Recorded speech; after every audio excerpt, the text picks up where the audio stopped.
বদরগঞ্জে সরকারি বালিকা বিদ্যালয়ের ভবন নির্মাণে রড কম দেওয়ার অভিযোগে সত্যতা পেয়ে 6টি কলম ভেঙে ফেলার নির্দেশ দেন তদন্ত কমিটি। মাহবুবুর রহমান বিপ্লব রংপুর প্রতিনিধির পাঠানো তথ্য ও ভিডিও নিয়ে ইকবাল হোসেন সৌরভের প্রতিবেদনে দেখুন বিস্তারিত।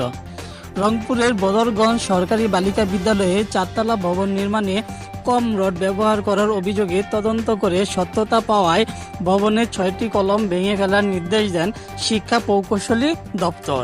16 মার্চ রোববার বিকেলে বিভাগীয় শিক্ষা প্রকৌশলী মেহেদী হাসানের নেতৃত্বে জনসমক্ষে কলমগুলো ভেঙে ফেলা শুরু করেন। জানা যায়, উপজেলা সহ পৌর শহরে বদরগঞ্জ সরকারি বালিকা উচ্চ বিদ্যালয়ে 4টি ভবনের মধ্যে একটি ভবন ঝুঁকিপূর্ণ ও শিক্ষার্থী বেশি হওয়ায় সরকারিভাবে এই বিদ্যালয় নতুন করে 2,80,00,000 টাকা ব্যয়ে 4তলা বিশিষ্ট একটি ভবন বরাদ্দ পান। নতুন ভবন বরাদ্দ পেয়ে ঝুঁকিপূর্ণ ভবনটি ভেঙে এই জায়গায় 4তলা ভবনের নির্মাণ কাজ শুরু হয়।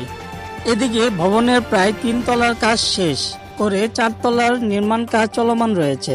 গোপন সূত্রে স্থানীয় সাংবাদিকরা জানতে পান, বিদ্যালয়ের ভবনের কলমগুলোতে কম রড ব্যবহার করে কলম নির্মাণ করা হচ্ছে।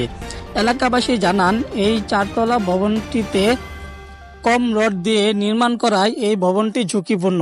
যে কোনো মুহূর্তে বড় ধরনের দুর্ঘটনায় শিক্ষার্থীদের মৃত্যুর আশঙ্কা রয়েছে।